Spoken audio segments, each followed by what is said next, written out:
Hey everybody, welcome back to the YouTube version of Podcast of the Dragon. My name is Morgan, and this is the part of the show where I am a lot more visible and a lot less prepared, and I talk about the Wheel of Time on Prime. This episode is called Blood Calls Blood, so I get to find out if I get to see the Dark Friend Social in this episode. That has been my supposition ever since they let out some of the episode titles, like, I don't know, a year ago or something.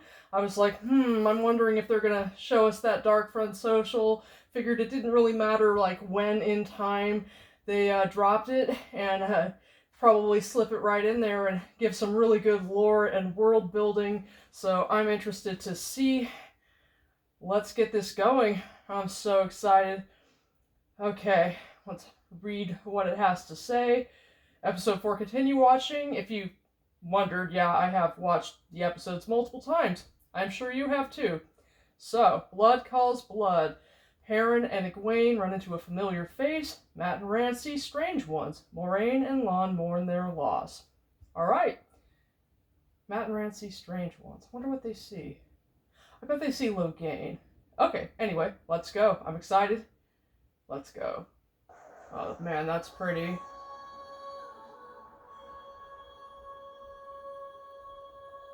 Oh. Where's the king? Poor Steppen.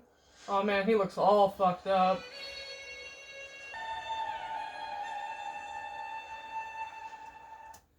I like how they show cultural differences, like Alana has the white stripe down the side of her face. Presumably that's going to be an Arafellan tradition. Lon touches his forehead when he lays the king down and puts his helmet on his chest. And I like also that they didn't even take time to, like, wash. They're all still dirty. It's really nice. It's sad, but it's really very pretty. I'm assuming that they dug the graves with the one power. They're pretty shallow graves, but I'm guessing that they're going to do something to, like, seal them so that they can't get dug up. Nynaeve's holding her braid. She looks very self-conscious. Aww, poor Steppen. Poor guy.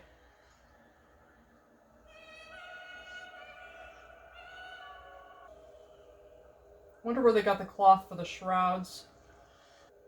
May the last embrace of the mother welcome you. I don't remember where Corinna is from. I can't remember if she's a Borderlander in New Spring. Poor Steppen. This actor is very good. Peter Franzen, he's very good at just looking really, really just gutted. It's so sad. And I didn't notice until watching several times and watching a number of other people's react videos that Corinna, who was the leader of the whole party of the Aes Sedai because she was the oldest and one of the most powerful, she was the captain general of the Green Aja, she saw that Logain was going to attack her and Liandrin and Moraine, and so she actually wove a shield to protect Liandrin and Moraine, so they did not get hurt by Logain's attack, but she got hit. And so it was like she died protecting others as she would do because she was the leader, she was in charge, she was the oldest. You know, these women were novices and accepted under her, and so it's just in her character, and, you know, you barely see her in New Spring. They did a wonderful job of just embodying everything that you got to know about her in the small bit that you did, where in New Spring she ends up being murdered by the Black Aja. She's one of the few Aes Sedai that Tamara Ospenya, the Amyrlin seat, chooses to go and look for the Dragon Reborn. She picks Aes Sedai who are older, Aes Sedai who are strong in the One Power, and specifically Aes Sedai who believe in the law and put the law and what is logical, what is right above their own personal feelings. And you see that played out in the scene she has with Liandrin where she's like, yo, we do what's right, and you're a red, you're in law enforcement, you should be telling me that, you know, you're whispering at everybody, hey, yo, if he broke free, we could gentle him and it wouldn't be wrong, you know, is bullshit. So it just made that scene so much more meaningful once I realized, oh, she actually died protecting them. It wasn't just that she got hit and, oh, she was the one who died, but she died in a very honorable fashion. Oh, it specifically says the last embrace of the mother is a Borderlander tradition, welcoming the body of an individual into the land. In the books, an Aes Sedai carries her own death shroud, usually in the color of her Aja. Really? I did not know that. I don't recall that being in the books at all. I don't think that's right.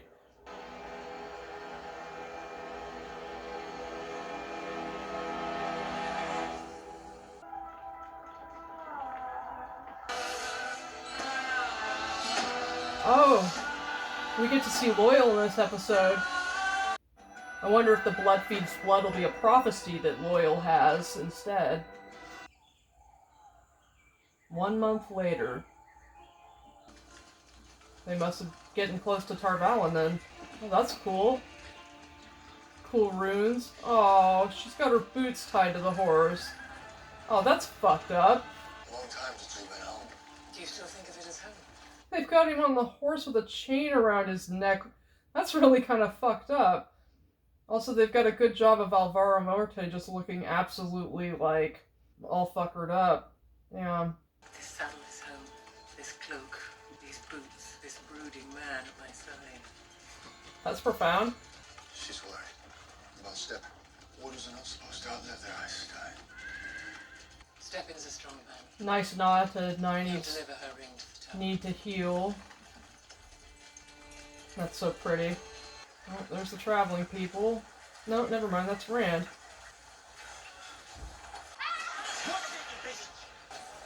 Damn, Matt, I don't like kids either, but geez. You just think it, you don't say it. Oh, he's so cute. I lie. It's not that I don't like kids. I don't like childishness. He's really cute. His little boots and this little coat.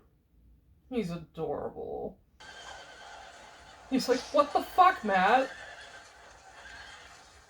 Matt got a new bathrobe. That mountain. What? I died there. I think I've seen it before. Oh, that's so cool.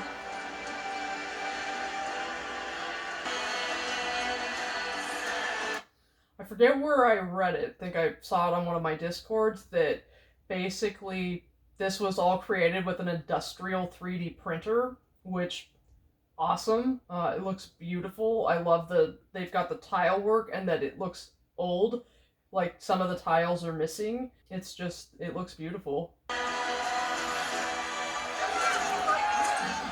Campbell! You would think they would look at it.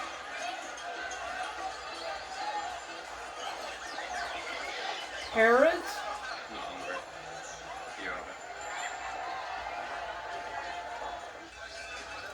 I also like how Rand's hair is all grown out. They really like have the attention to detail. I'm surprised that they didn't look at the camel like, what the fuck is that? That seems a little weird. I doubt they've seen camels in the Two Rivers, but, you know, whatevs. Maybe they've seen enough exotic things at this point that camels and parrots aren't, you know, it's like whatever, but okay. They're like, we've seen a creeping black death plague, you know, shaggy camel, bright parrot. Tom told me about this place. The innkeeper wasn't offering this. Oh, the Queen's Blessing! That's where they're gonna meet Loyal. I thought we were going to the White Tower. Uh-oh, I heard that whistle. I can't believe a night here is more expensive than a month in the White Spring. Tell me again. Matt. Little girl. On the farm. It wasn't you, Matt. You would never hurt that little girl. Poor Matt. I guess that's a good way of kind of trying to subtly illustrate that Matt's having dark, dark thoughts. And there's the hall full of male statues. Ah, because it's the warder's quarters. In the tower to stay away from the sisters we traveled with. When the Amelin seat arrives, I don't care about the Amelin seat or your tower politics. I told you, I care about my people. if they've arrived, I'll know. But will you tell me? Fair. Do not underestimate the women in this tower. Ooh. Each of them has her own goal, her own agenda, her own pride and ambition. These women have spent decades honing their strengths, masking their weaknesses, and when news spreads of your presence here, which it will, be expected to become a novice immediately. And if you're not careful, those tower politics will eat you alive. Maybe it's you, Aes Sedai, who shouldn't underestimate me.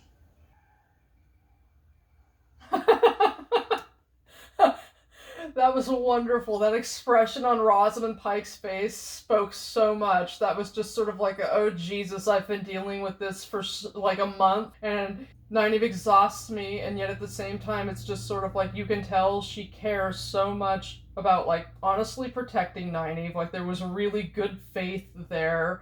That was really very expressive. That was wonderful. That was a wonderful little bit of acting just with her facial expression. And now you're wondering, how do you fit into the world? Now, stay here. Do not speak to anyone. And I will try and protect you as best I can. And when I found your friends, I will bring you to them.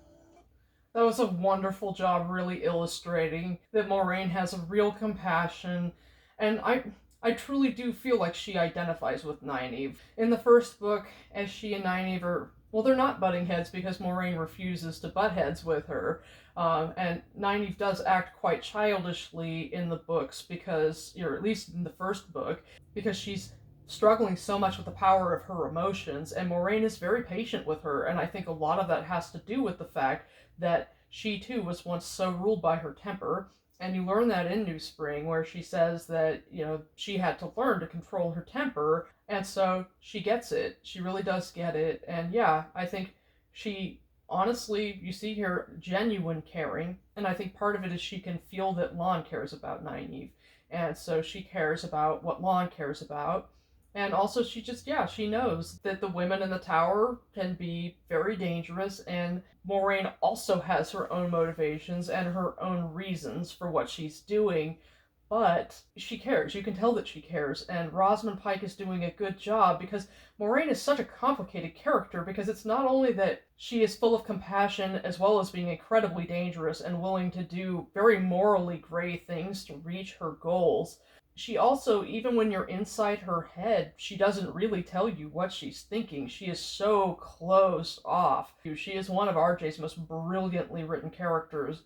I just love the way Rosamund Pike is playing her. She's doing such a good job, and this is a beautiful scene. And also Zoe Robbins, her facial expressions, her facial acting is so good.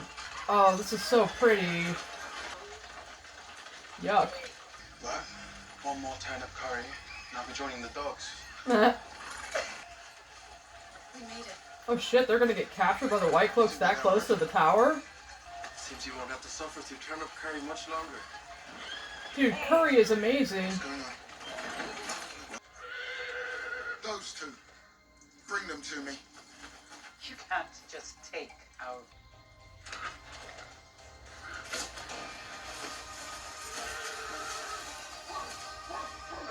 We can't just leave them! White cloaks, greedy bastards. They won't kill Tuatha Ann. Come on, hurry. Oh shit.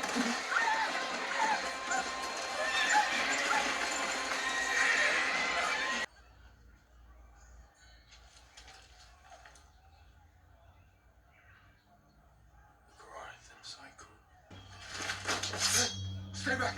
Oh dear, you humans are very excitable. And who are you? Rand? It is quite exciting to meet an Aielman. I've read much of your people. I'm not an Aielman. An Aielman from the Two Rivers who insists that he is not an Aielman. That is very odd. I like oddities.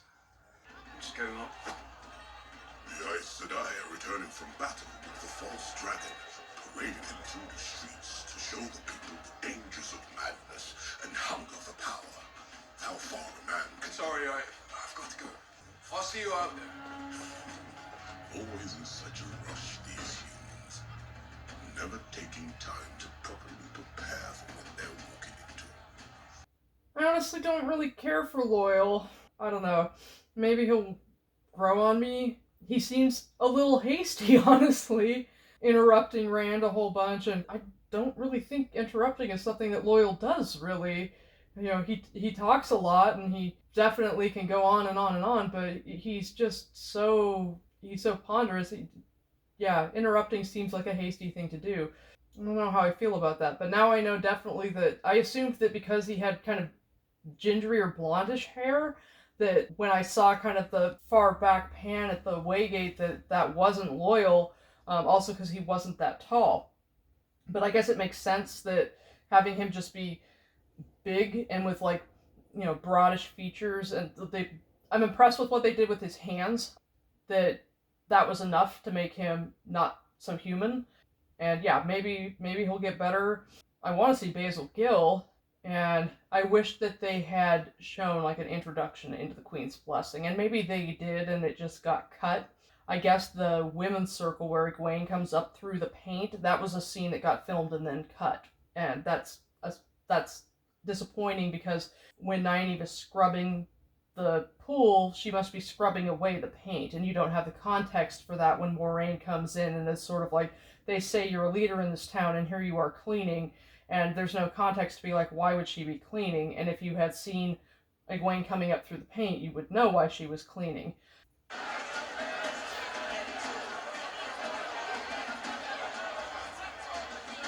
God, Matt looks hammered. I wonder if those are accepted.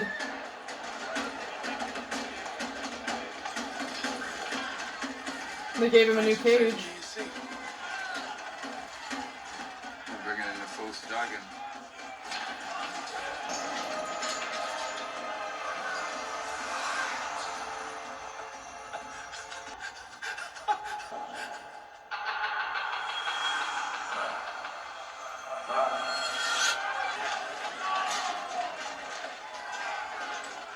If it turns out it's one of us,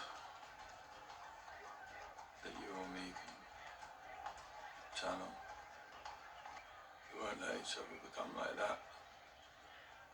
I'm serious. I don't give a shit about this prophecy nonsense.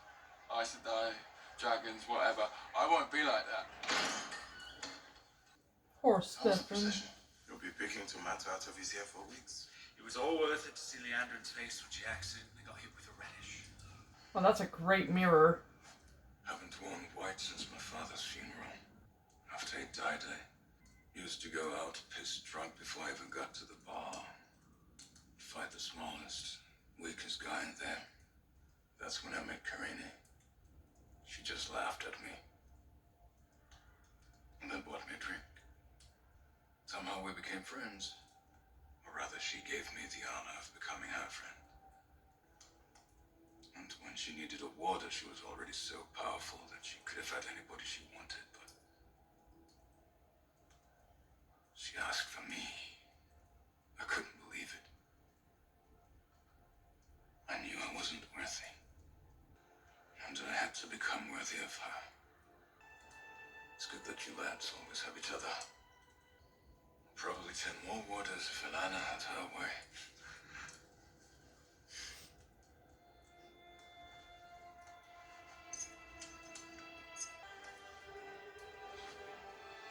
It's time.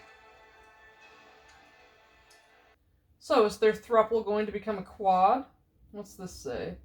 One way to save a warder is to immediately bond him to another Aes Sedai. Many believe this will provide a reason to live, however, a warder must consent to a new bond and typically decline when asked. Foreshadowing much?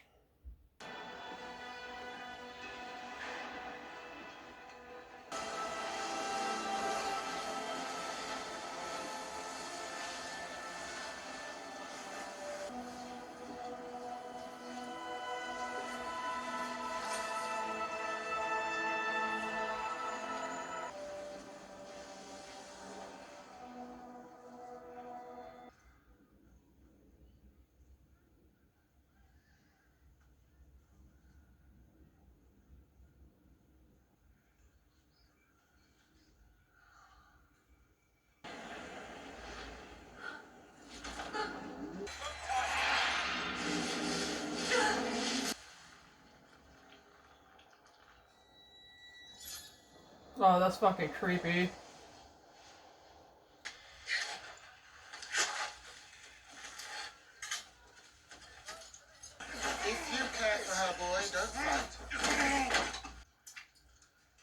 channel. There. We've proved it then. Because Aes Sedai certainly cannot lie. And what makes you think that I'm a man who stays true to his oaths? That I won't just bleed you out right here and now? If you're going to do it, then do it. But know this. I'll split you from head to tail like the pig you are! You would have made a strong Aes Sedai. Fuck yeah, Egwene. A wonderful ring to add to my collection. No! Whoa! Because we humans That was all it took to turn Perrin's eyes yellow. Damn. are meant to be of this earth. Channel for me, girl. And I'll kill you and let the boy go. Don't channel. And I'll kill the boy and let you go. I'll leave you to discuss. Oh man, what a piece of shit. Oh, do his eyes only go yellow when he's like emotional? Well, I mean, I guess. I like him being yellow all the time, but, you know. Don't let anybody in, Nynaeve. Oh, it's Stefan. I guess that's okay. Oh, he's drinking. That's not good. I lie there. And just as I'm about to drift off, the pain goes away. That's the only thing I have left of her. The pain. I promise you, the pain will never go away.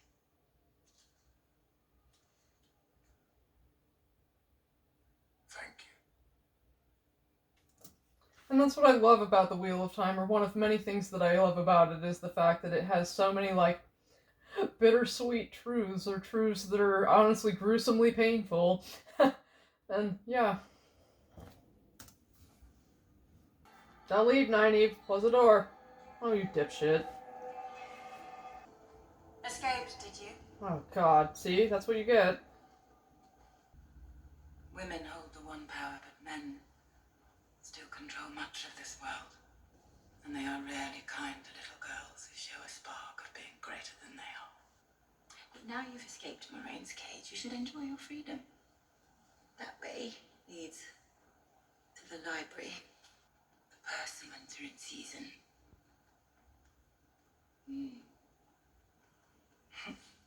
God, she's awful. I'm glad that Nynaeve sees through her bullshit, which is pretty easy, honestly. But also I'm glad for the honest truth of the fact that, yeah, there is still a lot of patriarchy in this world. Because there is, you know, even in the written books. Probably more so in the written books than in this story. There is still quite a lot of patriarchy, and yeah, men are often quite unkind to women who have power or have greatness. Not sure why. Grand Alpha, did you know that Odir have access to the White Tower grounds? I went there and found the woman you spoke of. Why the light? The braid is a distinct rite of passage. We thought you were dead. It was really very simple. Who else? Okay, I didn't like that. That was way too convenient. That was a lazy, lazy device. Thumbs down. Poor writing. Who else can I be? You're alive.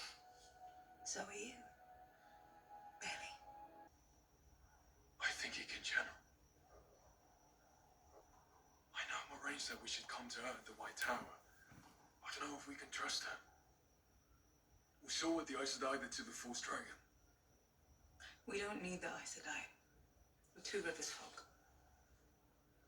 I'll heal what I can, and when Egwene and Perrin arrive, we'll sort out the rest. Together. Egwene is many things. But above all else, she's unbreakable. Fuck yeah. Gwen, stop.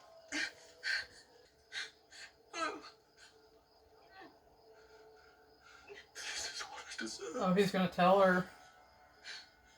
Layla, I killed her. No. My own hands. My own axe. Killed my wife.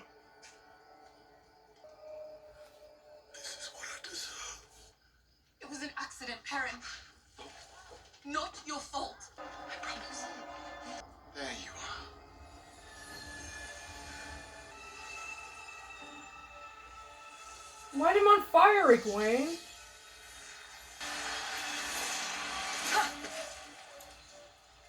You'll find me harder to kill than that girl. Especially with a flame so smooth.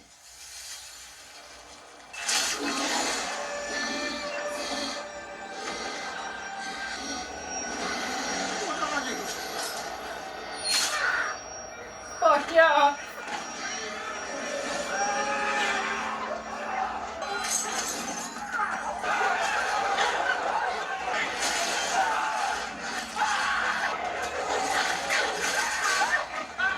You won't hurt us. How do you know?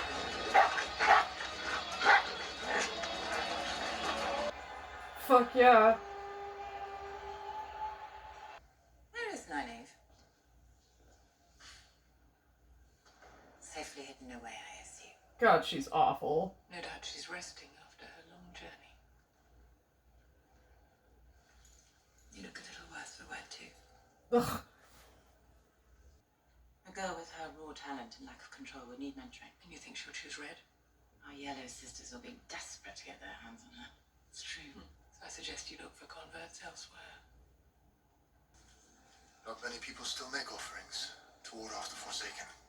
And who are you trying to keep away? Show me, yeah.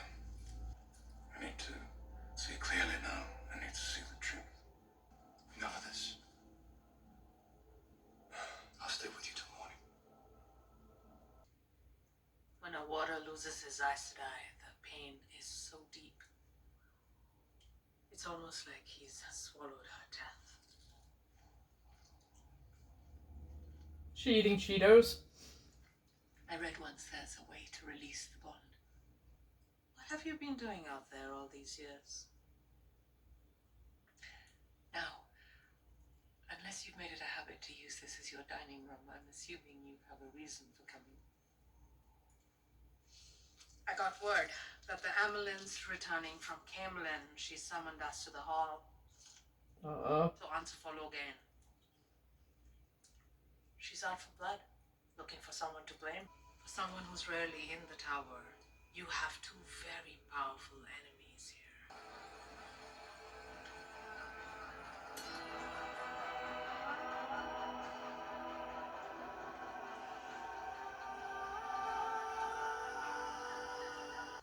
I don't know. I've never been with a man. Two men. Certainly not two men. Tell me about the wisdom. Nothing to tell. Love's usually a bad idea. Still, we allow it to happen. This life will be intolerable. Well, I can tolerate a lot. Is Stefan gonna kill himself?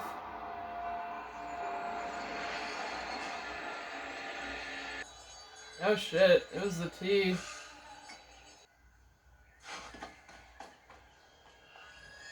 Well.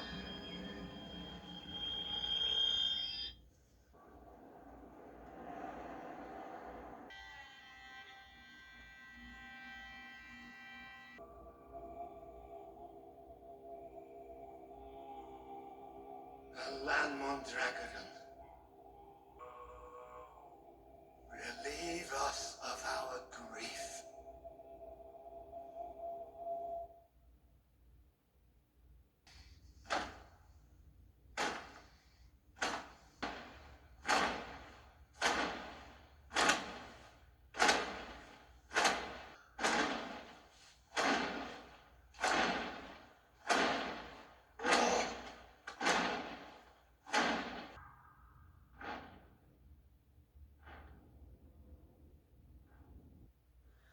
Okay, well, I definitely don't think that was as good an episode as the last one, but strangely, it had so many more feels. It had some definite moments of weaknesses in writing, but nonetheless, it was like really gut-wrenching. No Dark Friend Social, kind of sad about that. Really great moment for the Tuathon to shine, that was really beautiful, and nice to know that the White Cloaks wouldn't kill Tinkers. I was appreciative of that like they're shitbags, but like they're not that level of shitbags. Love the fact that Egwene stabbed the shit out of Eamon Falda. Loved her little sneak attack. The fact that she kind of did like a little double flame where it was like she, hit him with a little tiny flame, but she actually hit Perrin. That kind of precision with her channeling is perhaps not realistic, but still great. Glad that Perrin finally told her what happened.